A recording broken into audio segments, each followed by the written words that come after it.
Halo semuanya, perkenalkan kami dari kelompok 3 dengan beranggotakan sebagai berikut.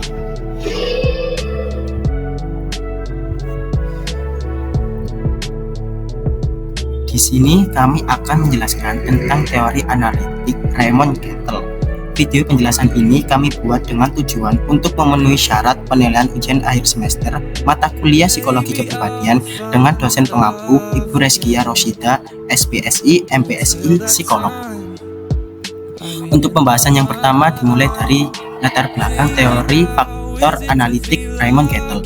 Raymond Cattell berpandangan deskripsi tentang kepribadian seharusnya dibuat selengkap-lengkapnya, yaitu harus dengan usaha menyerasikan berbagai informasi yang didapat dari berbagai metode, baik yang berasal dari penelitian klinis maupun yang berasal dari percobaan-percobaan non-klinis. Oleh karena itu, teori yang disusun oleh Raymond Cattell disusun dengan sistematika yang sangat kompleks. Tetapi Cattell sendiri mengakui bahwa penelitian yang ia lakukan sendiri belumlah sesuai dengan yang diharapkannya. Hal itu terbukti hasil rumusan kepribadian yang ia ungkapkan terlihat masih sangat sederhana pula.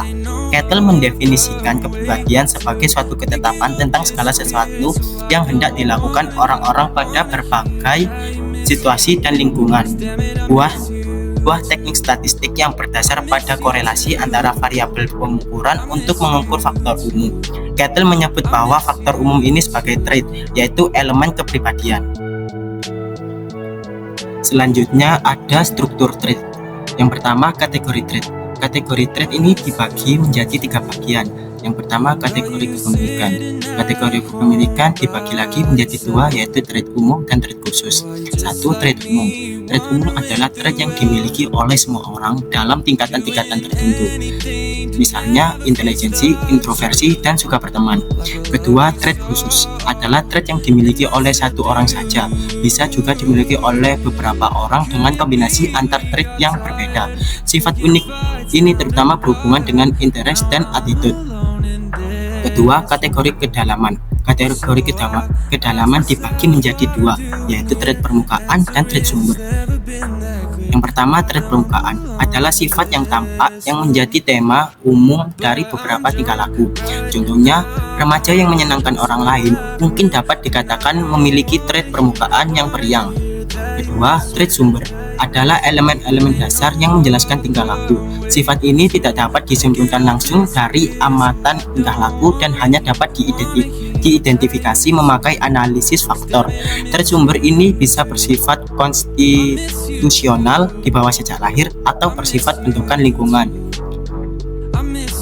Dan yang ketiga, kategori modalitas ekspresi yang dibagi menjadi 3. Yang pertama, trait kemampuan menentukan keefektifan seseorang, contohnya seperti kecerdasan.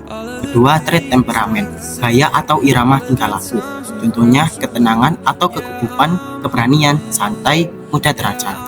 Dan yang ketiga, trait dinamik, motivasi atau kekuatan pendorong tingkah laku, seperti dorongan, interest, dan ambisi menguasai sesuatu.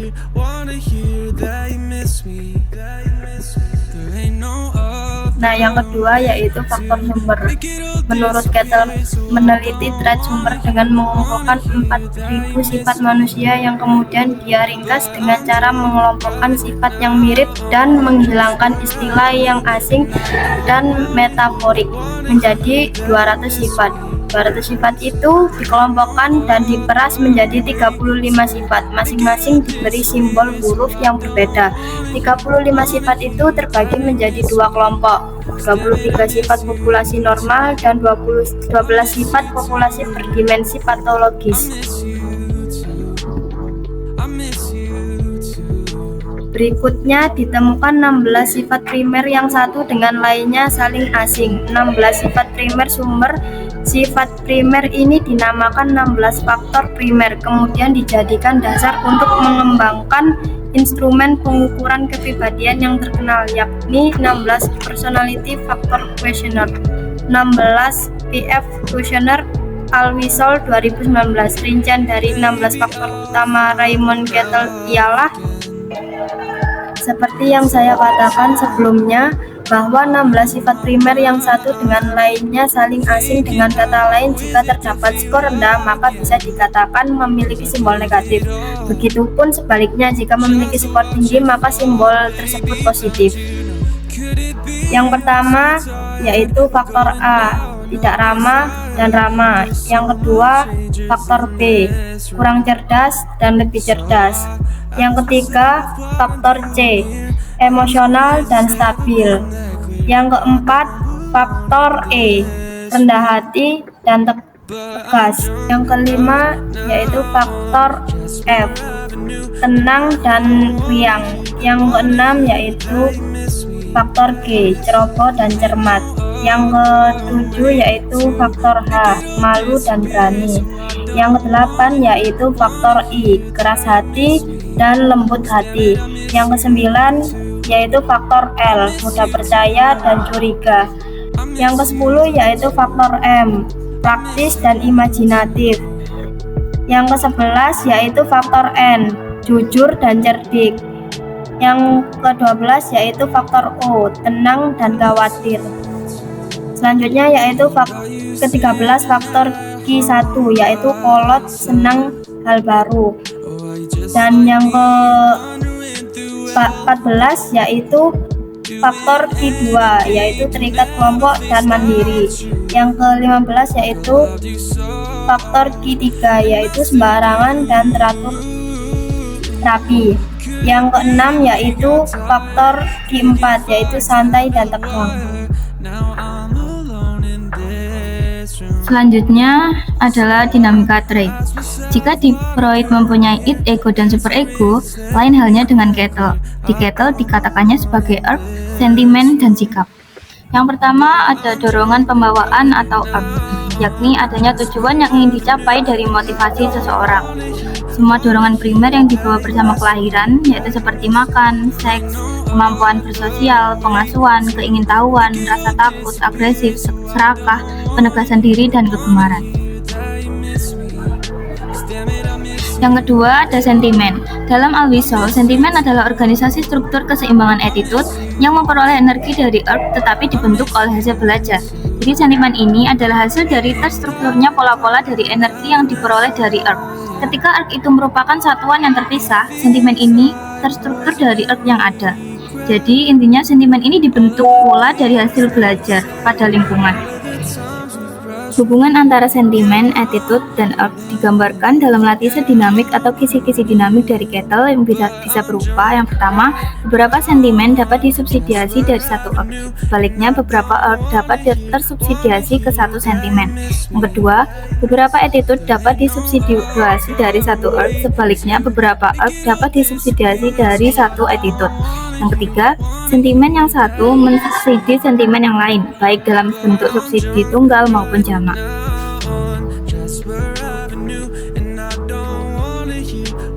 Yang ketiga ialah sikap atau attitude. Sikap atau attitude bukan pandangan tentang sesuatu menolak atau menerima, senang atau tidak senang, tetapi sikap adalah konsep tentang tingkah laku spesifik atau keinginan untuk bertingkah laku tertentu sebagai respon terhadap suatu situasi. Misalnya, seorang mahasiswi, Monica, ingin belajar bahasa Prancis dengan teman sekelas tertentu. Itu adalah sikap. Sikap itu kemudian akan berperan sebagai motivator tingkah laku. Contoh dari ketiga dinamika trait tersebut, yang pertama, urge, rasa kebanggaan akan diri sendiri, lalu untuk sentimen, kebanggaan tersebut seperti pencapaiannya sebagai seorang dosen, lalu diikuti attitude dengan men-share rasa bangga akan dirinya kepada orang lain melalui media sosial. Perkembangan kepribadian. Tahap perkembangan. Yang pertama ada tahap bayi atau infansi pada usia 0 sampai dengan 6 tahun. Periode pembentukan yang terpenting dalam perkembangan kepribadian. Pada tahap ini, individu sangat dipengaruhi oleh orang tua dan saudara-saudaranya, dan secara alami dipengaruhi oleh pengalaman, perolehan makan, dan caranya membuang kotoran. Pengaruh-pengaruh tersebut membentuk sikap sosial, kekuatan superego, perasaan aman dan tidak aman, sikap terhadap otoritas, dan kemungkinan kecenderungan neurotik. tahap anak atau childhood pada usia 6 sampai dengan 14 tahun. Hanya sedikit masalah psikologis yang timbul sehingga oleh Kettle disebut sebagai periode konsolidasi.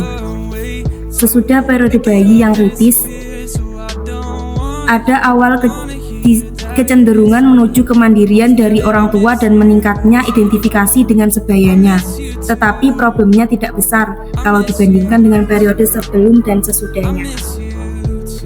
Yang ketiga, tahap adolescence pada usia 14 sampai dengan 23 tahun. Ini merupakan periode yang paling menyulitkan dan menekan.